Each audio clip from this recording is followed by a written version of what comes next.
So here we are, yet again. But what I want to do is respond in a way that I don't typically do, which is just simply to say, I'm trying to hope. I have a feeling I'm not alone. And there's something really important about acknowledging that hope is a resource that requires tending. And that in the days after Sandy Hook, we looked for hope. And the days after Columbine, we looked for hope. And the days since Pittsburgh, we've looked for hope. And in the days since New Zealand, we look for hope. And now after San Diego. And so what I wanted to do was simply recite for a moment the opening of this week's parsha. Because when I looked for hope, I looked at tradition. I looked to life. I looked to other people. Because at the moment, I don't know that I have my own answers to the question. I just know that we're called to hope beyond despair.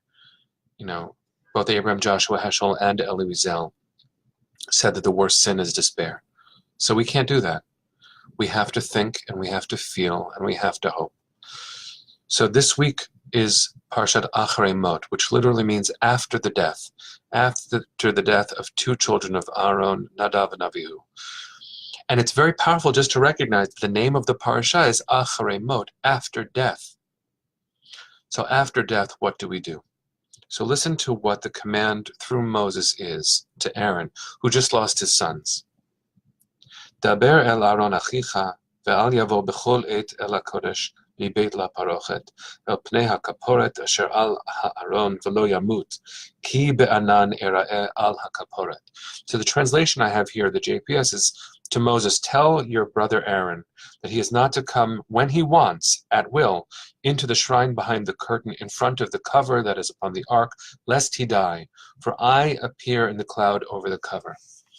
So what I want to share is just a very simple thought, which is that after Nadav and Avihu die, Aaron, who is the only one privileged to enter into the innermost chamber, the shrine, in the Mishkan, in the tabernacle, is told by God, don't come when you want. Don't come just when you want. That's not how this works. You can come, but only at the right times. If you come when it's the wrong time, you will die. Now, the intimacy with God is something that is so overwhelming that even the children of Israel at Sinai need to take a few steps away for fear that they will die. They send Moses to be their intermediary to make sure that they can be safe while being intimate with God.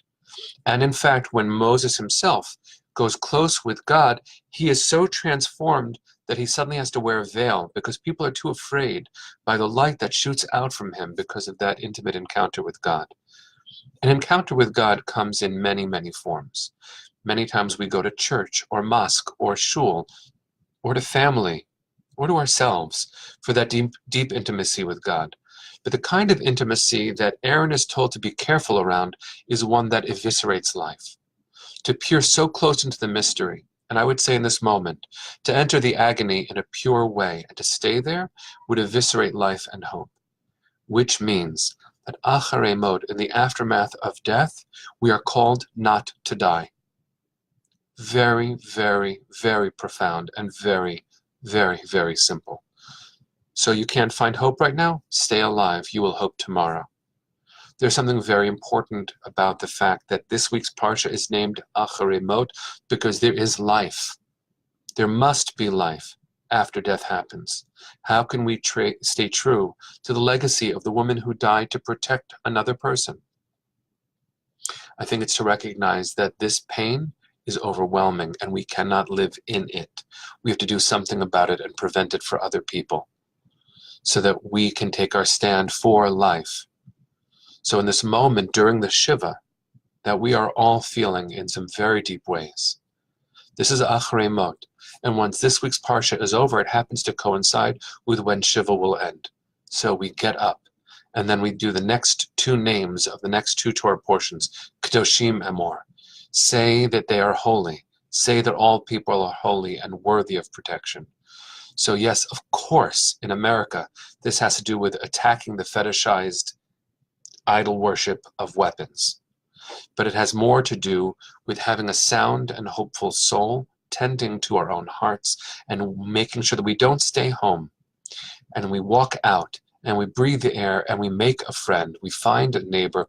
And if you're Jewish, go to church, go to mosque. If you're Muslim, come to shul. Make friends with someone who worships differently than you, because we have to stand together. And please God, we shouldn't do so in response to trauma. We should stand together because that's what it is to be fully alive. We don't live in death. We live Acharei Mot. We live after death. This is the aftermath. What will you do to regain hope? I plan on taking some very deep breaths, trying to remember to look out at the world, look at the people, look at the good, and do everything I can to further those parts of life so that fewer and fewer moments feel like they are Acharei Mot.